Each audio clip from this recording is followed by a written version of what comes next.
Bob and Donna Ginden owned the theater at that time, and they were hurting for money, and so they said we had to be out by 11:30 if we were to use the building, and so we could get in at 7 and had to be out by 11:30. And finally, it's August, we're almost out of money, we have a building, and we decided on a date. October 18th, 1998 was going to be our first service at the Post Falls Theater in Post Falls, Idaho.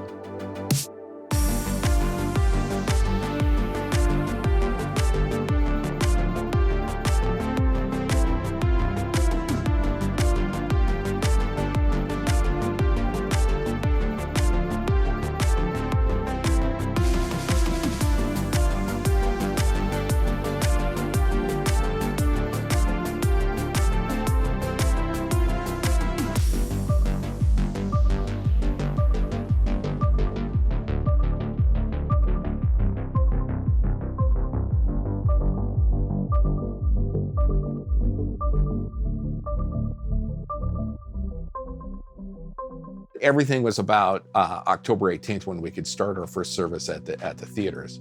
And when we had a place that we were going to meet, the theaters, and we had a date, we were all extremely excited. We didn't feel like it was a finish line, but it was essentially, it was the thing that we'd all been working for ever since they actually got here. Well, now we have a place to meet. It's the theater. We're really now starting to look at, all right, how do we gear up so that we have the right equipment? How do we take a movie theater in a short amount of time and turn it into a worship space? And then how do we get it cleaned up in time for the movies? And so we actually have something to shoot for. One of the things that we had done all since we started was we're meeting in small groups. And what we're afraid of is when we launch into services, are we going to have places for these people to connect into? Remember, our goal was not to just bring them to a weekend service. It never has been. How do we move them from that weekend service into connection, into relationship, for discipleship, for support? How do we become the church, and rather than just have a place where people attend? And also, how do we say to our community, you're welcome here just as you are? Back then, you know, you had to go to, you had to wear certain clothes. A lot of people did. You had to dress up, and you know, no baseball caps, and it's changed some since then. But that was unique. And so we went about going, all right, how are we going to do all this? Now we're running out of money as we're gearing up, and the question for us is, all right, now that we have a place to meet, how do we let the community know that we're going to be launching? And we didn't have much money left. We didn't know how we were going to advertise. And, you know, honestly, we wouldn't have known how to do that anyway. My idea was that we would make these flyers and put them on cars. You know, we'd go in the parking lots all over town. I didn't know that was illegal. I had no idea, but that was my idea. And then before I knew it was illegal, I had been in contact, and all the youth group kids from Oregon City wanted to come. So they all came on a weekend, and we got these things printed off with what little money we had, and we started to put them on cars to let people know that we were getting ready to have a church service. Well, then the police show up and say we can't do that. And so now we don't know how we're going to advertise. And we're trying to figure that out. Well, the week before we were supposed to meet for our first service, I get a phone call from Bill Bewley, who has, his wife's been coming to our small groups. He's coming a little bit. And he calls and says, hey, you know, I'd really like to do an article on you and Aaron coming here, you know, selling stuff, buying a house on 3 months salary. Jim, you used to wrestle at North Idaho here. So kind of a wrestler in the area, makes good, comes back to plant a church sort of story. I'd like to do that. and I'd like to put that in the newspaper on the front page on Saturday. I was like, you mean the Saturday before we launch? And he said, well, yeah. And I hadn't talked to him at all about the advertising. I hadn't even, didn't even want to impose, like, would he be willing to do that? And for him to say that out of the blue, it was like, again, God does something that only he could do. So on Saturday, 27,000 circulation, Real Life Ministries starts the next day on the front page of the newspaper. And so here's Real Life Ministry is on the front page about you couldn't pay money to have that, and God orchestrated that. October 18th, 1998, we launched our first service. About 50 kids from Oregon City came. We had 142 in our first service. So about 90 from our area at the very first service. There's only 128 seats in that building. So that 142 included children that we had used our, garage saled material, and we had put signage up, and I mean, it was quite an endeavor. 142, our first one. It was so amazing. I'll tell you, I was so scared. It was the first time I'd ever been a church planter, starting a church. But our team was tight. They worked together. Nothing would have been what you would consider classy. It was very simple, very regular, everyday person.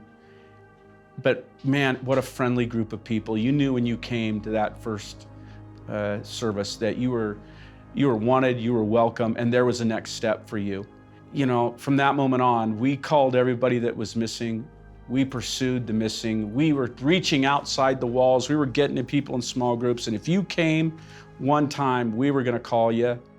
So walking into the movie theater for me at the very beginning was a bit odd, because I had worked with my dad several summers before and built the place. And to walk in and sit, where you'd be eating popcorn, and they had hung some things over the movie posters, and the kids were meeting in another one of the little bays, and it was strange. But from the very beginning, the genuine hearts of everybody that were involved, and already at the very beginning, the family. This was like a family walking into the Grubbs and the Rosses and the Putmans and the Wigtons and all these families that were part of it at the beginning. We really didn't know, but right away felt very much a part of it. And so that pushed you past really fast. Hey, we're meeting in a movie theater. I don't remember that first service thinking too much was different, because we'd already planted a whole bunch of churches. And so to us, it was a normal church plant. I remember coming into the building and thinking, there's a lot of people here. Jim thought we'd have like 40 or 50. They had borrowed this from that place. Here's a broken down PA system, and the lighting was terrible in the theater. Jim never had a class in preaching, and I have to admit, he was a terrible preacher. It was awful. And now I think he's the best preacher I ever heard in my life. And that's a credit to the Lord Jesus Christ. I was so nervous. I was up all night writing and rewriting sermons. I had never really preached very many sermons in my life. I didn't know what it was supposed to look like, but I definitely didn't feel alone. This was a bought-in team, and we were all doing it together. And our music was one guy with a guitar and a cappella the rest. We had gotten a sound system now, and that was fine. Nothing really looked the way you thought it should look if you were in a high-end church, but man, you really knew you were loved when you came. You were welcome and wanted, and you were going to be cared about. And we had a good number. I think it was about 147. And of course, that was, wow, like we had 147, but I thought to myself, well, half of those people were ringers, they're not gonna be here next week because they were excited. But we were excited, and we were working out the bugs of being in a theater the first time, and so much of the stuff from that first service, we had to change, and Dave Wismer made tables for the preschool, and because we were doing preschool in the other theater bays. And at that time, I was doing children's ministry, and so I would have these bins that you had to sort and clean. We would store them underneath the actual movie screens in these bins, but you'd still have to take them out and clean them and sort them. And we'd have tables brought in, and I'd have to make sure they were all set up for the classrooms, and that we had a little check-in spot and all of that. And it's amazing how much room there is in front of the screen, and the first row is seats. You can do a lot of Sunday school classes in those spaces right there. So that's where we'd have children's churches in the front. We'd have classes of the kids there. We made tables for children's ministry because we didn't have any money. We got old children's curriculum from other churches, leftovers and pieces that they had. We'd put it together to make our children's ministry curriculum. So much of it was handmade. We would thrift store things. God always provided whatever we needed. But yeah, it's pretty ragamuffin, I'll just say. But we did it. I think the movie theater let us keep our children's ministry stuff underneath the screen. So it was like there was an area of storage. And so every Sunday, we would go into the movie theater and pull out all of the stuff for kids, carpet squares and carpet remnants and donated toys. And then we'd cover up the movies because some of the movies needed to be covered. Oh, that's right. That's right. This place wasn't exactly designed as a preschool. When we started meeting in the cinemas, the thing with being there is there's a lot of show bills. And not always are the show bills presentable for people under 18.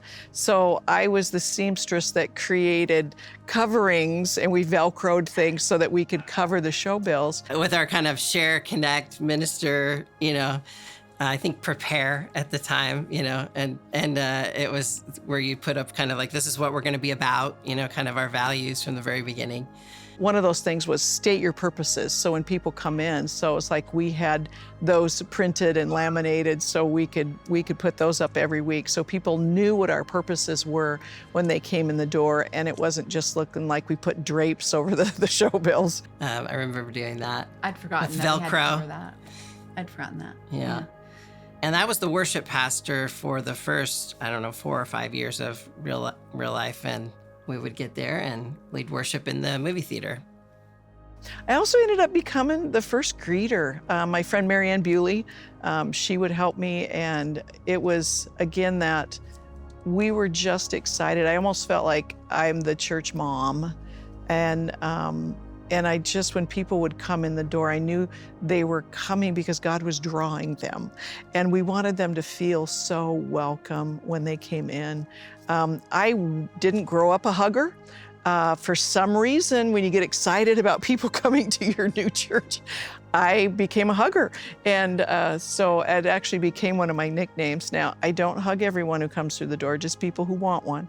But so that was a thing too, is because we wanted them to feel like they'd come home. So. But also at the cinema, somebody would come for the very first time, and then the next week you would say their name. That was a God thing. That was just such a God thing. That got so many people off their balance. Like, she knows my name. She's calling me by my name. And it's like, It was definitely Jesus. I would meet people, and then I'd go in the cinema, and on the back of my bulletin, I'd write down names as I remembered them. But I really do. I think that was a gift God had given me. God just brought us the right people at the right time. And it was again, we just watched him work and use ordinary people to do amazing, amazing things. Shortly thereafter, my parents started attending church. And then shortly after that, my grandparents started attending. And I got to see, my parents baptized, and then my grandparents baptized. And at the beginning, almost all of the baptisms were being done at my parents' house in their hot tub. We called it the Holy Hot Tub. And many of the first baptisms, I don't remember the number, but I believe it was, in the 100, like 150 or more were baptized early on in that hot tub at the beginning. We worried that the filter was going to get ruined from all the sin that went through there. Lance and I used to joke about it all the time. I remember one time Lance and I standing there and my parents had this kind of solarium area that people would go out. And Lance made some comment about, we were baptizing like 8 that night. And Lance was like, man, we're going to have to do a filter overhaul after this one. So yeah, it was good. It was just so much fun, and it really felt like we were at the finish line. You know, finally it arrived. We were able to do church and actually invite people. But you know, just weeks into it, it just started to grow. Like I was like Jack and the Beanstalk there for a while, and so it's like we're excited, and now we're overwhelmed, and we just started paddling as fast as we could, even though it felt like we were going upstream. And every weekend there'd be new people, and I mean, you know, I sound like I'm complaining. I don't want to be, but because it was phenomenal who God was sending to this theater. You know, now we're having to do multiple services. We've got to get more of those people have to volunteer almost immediately, and it was different fires that needed to be put out every week. There was a lot of looking forward of going, okay, what are we going to need for this Sunday? What's going to help me put this together? What's going to help move this forward? There was a lot of that. And Jim would say every week, this is our 6th Sunday and we've never done it like this before. Then it would be, this is our 12th Sunday and we've never done it like this before. He would say that often, and he was right. We didn't know what we were doing, and the numbers kept changing, and so it was anticipating, oh man, we had 200. Oh my goodness, next week we had 400. Okay, so trying to anticipate, like you were saying, what we needed for the following week. The only thing I remember about it, the expectations were we were going to be excited when we hit 200 or 250 when we were going to see a number, and those numbers were thrown in our face. They were beyond that so fast.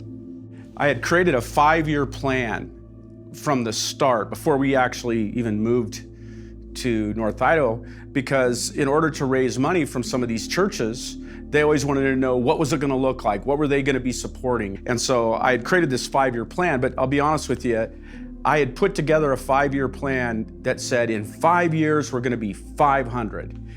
And I was really trying to sell that we were going to do something that people should support. I had never been in a church bigger than 200. I didn't know what that would even look like. And I remember we've grown 3 services, can't find a building, and I get up on stage and I say, here's the 5-year plan we created. And I just tore it up. And I just went, that's out the door. We're already past that. We have no idea what we're doing. You know, we don't have anything that you're supposed to have to make all this happen. We don't know where we're going to be meeting, but God is doing something. And I was really trying to rally people. It's okay that we're packed in here like sardines. It's okay that we're having a hard time parking, that we're stuffed into a movie theater where it's not, you know, conducive to children's ministry, but God's doing something just to say we can keep doing this and keep going.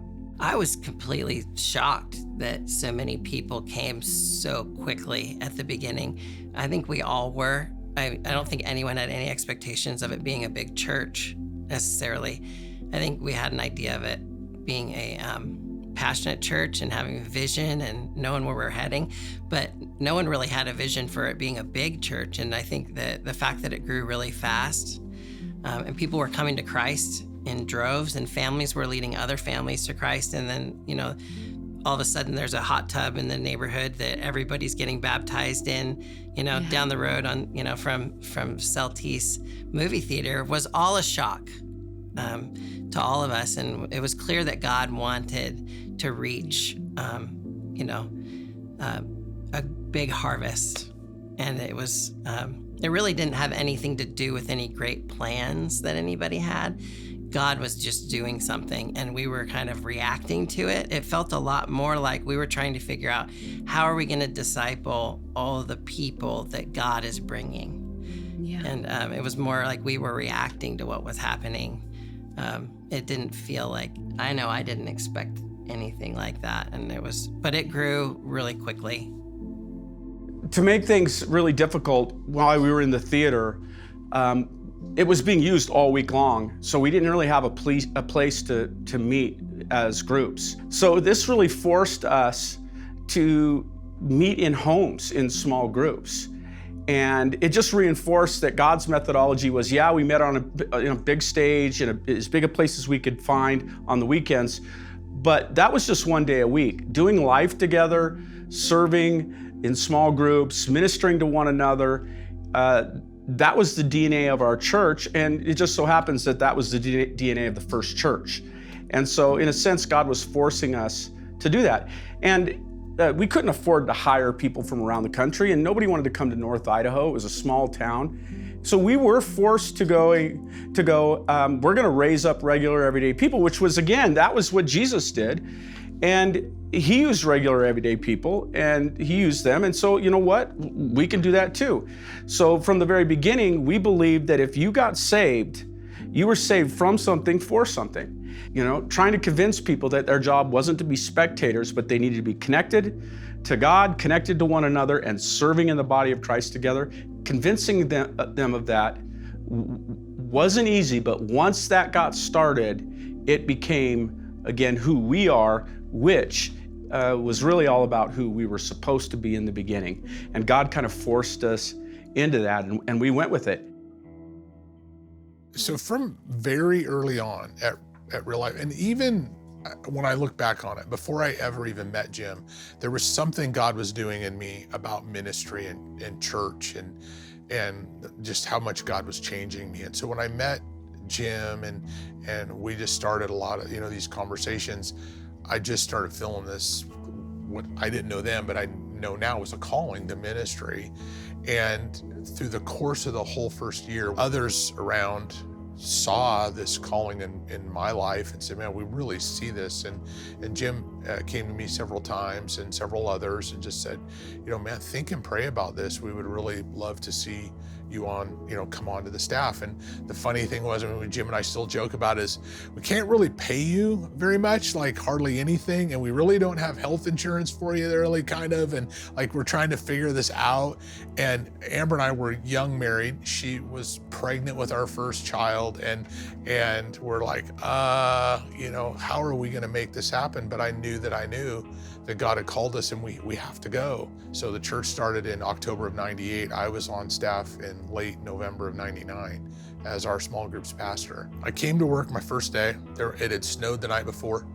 We're at the Sean Monty buildings, the house, the shack. And I remember walking through about 8 inches of snow. I was in slacks and nice, like dress shoes, a sport jacket.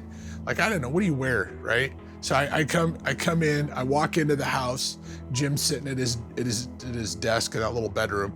And I'm like, hey, all right, I'm here day one, what do I do? And he was like, I've never been a small groups pastor before. And he goes, so you're gonna have to figure this out. I was like, okay. And he slid across his desk, I don't know, a stack of 5 or 6 books that were kind of the latest small groups books to read. And he's like, why don't you start reading those? And I was like, okay, that's it. And he was like, yeah, we got to figure it out. So I pick up the stack of books, trudge back through the snow over to my office and sit down in this little, I think it was more of a closet. I don't know what it was that I was in. And I'm sitting in this room and I had brought my computer from home, like this big old, PC, and I come lugging it in there and I plug it in and it kicks the breaker and turns the heater off. So I'm sitting there, I have a choice. I can have heat or I can have my computer. And I don't know why I brought my computer because I don't know what I was gonna do. Like, I guess that's what I thought you're supposed to do. Because what am I gonna type into it, right? Like, so anyway, I sit there, I'm freezing, and I don't know whether to have my computer on or my heat on. And so day 2, I wore my Sorel winter boots. I wore my Carhartts, right? A stocking cap, right? And I sat out there and had my heat off so that I could have my computer on. And so I started typing out the names of everybody that I knew was in small groups. And I remember I nailed a whiteboard to the wall and I got a pin out And I remember whiteboarding out our first 7 small groups and who I knew was attending where. And so I got my head and mind around our first 7 small groups. And that's where I started. There were a couple specific, I would call them like cornerstone, foundational scriptures that early on helped form our small groups, but I think even helped form the culture of Real Life as a whole and is today. The Acts 2:42 through 47 of how, you know, they came together in the temple courts, they listened to the apostles' teaching, and that whole principle, they shared everything they had in need. They were doing life together. But at the end, it talks about that the whole city was in awe, and God added to their number the effect of that, the impact of the church being the church, of living it out.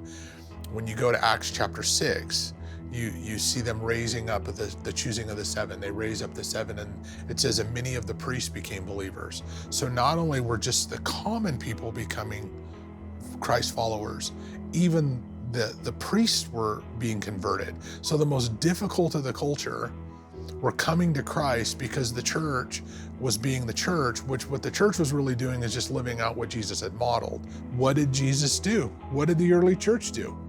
And that's what I was reading some of these other books, but I was pouring through the New Testament. What did the early church do? Let's just go do that. And so I've always really wanted to hold to those roots and those basics, and we don't have to make it any more complicated than that. And so I just started meeting with and pouring into, and God is adding to the church, and more people are coming.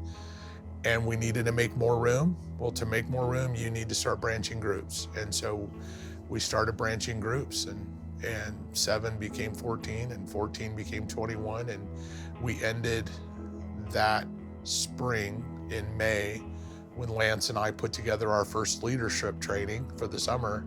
I think we ended around that May, somewhere around 26, 28 groups. So when I came on, we were at 7. We hit the summer we'd tripled basically, yeah. So I was an elder, and I was an elder for 2 years until I really felt God calling me, even though I did not want to work for the church, because my dad had worked for the church, and had very little boundaries, and he just basically worked himself to death, and I wanted to be there for my family, especially with there was different needs there my family had than other families, but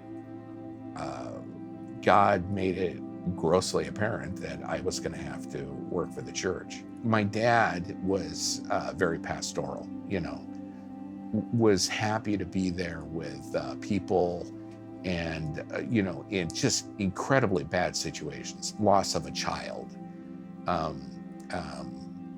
He would go to the hospital and spend the night there in the waiting room, just sitting there. And he was always everyone's first phone call. And that isn't how I'm wired. I don't like to hug people. I've got a healthy bubble. I already have enough stuff going on at my house. I had my own crisis, and I love people, I do, but the idea of should I be working for a church? I'm not Lydia Grubb, I'm just not. And in my prayers, I said, if you can get my wife on board, then I know. And it wasn't that afternoon. She was up in Sandpoint, she came down, and she goes, I'm starting to wonder if you're not supposed to work for the church. And that was because I was a preacher's kid when we met, obviously. She said, you're not going to work for the church. This is while we're dating. You're not going to ever work for a church, are you? I go, no. I've already seen that work out. I'm never going to do that. Only done it now for 23 years of our marriage. But so she said that. I'm like, okay, that's it. It's on. Didn't want to do it. What was unique is I didn't know what God was going to have me offer. I trusted God, and it was so bizarre when I first started working here. I didn't do the stuff that everybody else did. Everybody else was working on this and working on that. But my background of the jobs I had before, it really felt like Miyagi when all of a sudden he was able to paint the fence and wash the deck, and I was able to put it together. One of the things I did before the Mongolian is I sold motorhomes, and we had a database that was a relational database. So I created a database for the church with the help of another guy that actually could program it. And we called it the CARE tool. And CARE, which was Brandon's idea, still makes me irritated. CARE stood for Connecting All, Reaching Everyone. And so we used that database. We used that database for 10 years. And yeah, so that's just one of the little bizarre things that I knew how to do, you know, and so I was able to help the church that way in weird little ways. You know, as I look back on those days, I remember feeling like God was again doing something that our job was to be faithful. We were only what we were. We were a bunch of young guys and ladies, people that were inexperienced in big churches. We were doing our very best to honor God, making every kind of mistake you could make. And so it just shouldn't have worked. But God honored our effort. He wanted to glorify himself. And I think when you look back at the New Testament, you look back at all the stories, there's only one hero of the story, and it's Jesus. It isn't this group of people or that group of people. I mean, we said yes, and we were willing to step out in faith, and that's good. But the story is about a God who wanted to do something, and he just kept taking us to the next step. And he would bring the right people at the right time. I mean, it was this guy who knew how to do this to help us get through this. It was this administrative person. I'd never had an employee before. To go to a staff, and now you have to hire people and fire people, and wait a minute, how does that work when we're all Christians first and organizations second? And it was such a learning curve. And you know, it's so funny because some of our people will go, oh, I remember the good old days. And our guys were going, when were those? It felt like we were in over our head from the very beginning all the way through. So they call them the glory days. I'm like, we got to change. We got to do this different because this isn't working.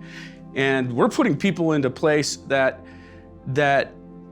we can raise up from here, and they may not know what they're doing, but they're coachable and they'll try their best, and they're just regular everyday people. And with speakers and teachers and leaders, and we're raising up people, and it was quite the story. And to this day, I think we're more used to it now. And you know, I always get worried about that God's gonna do something, bring the right person, do something. And we go, oh yeah. Like, you know, manna, it's just manna from heaven, you know. And we can lose the miracle of it if we're not careful, because to this day, God is still opening doors, doing things that only he could pull off with people that most people on the planet wouldn't think were qualified. The people we send out now, sis, they get a staff, they get equipment, they are funded amazingly. But I think they miss something when they go in with nothing except faith in God that he's going to grow his church. I had faith because I'd seen it, but this was a brand new thing for him. Is it going to work? Is anybody going to show up?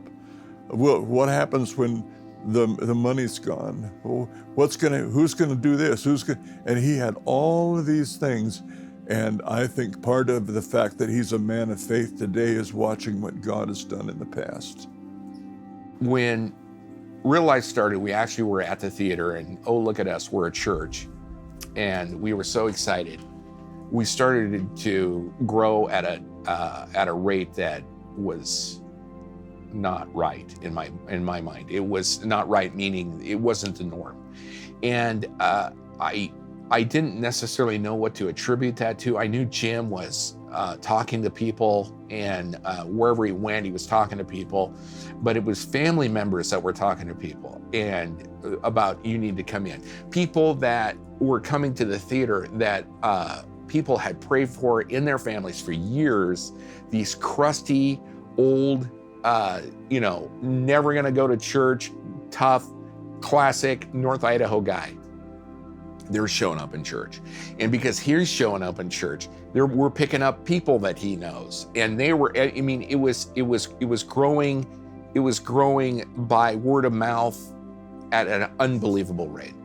Early on, I attributed that to, well, it's new, and new relationships, new people.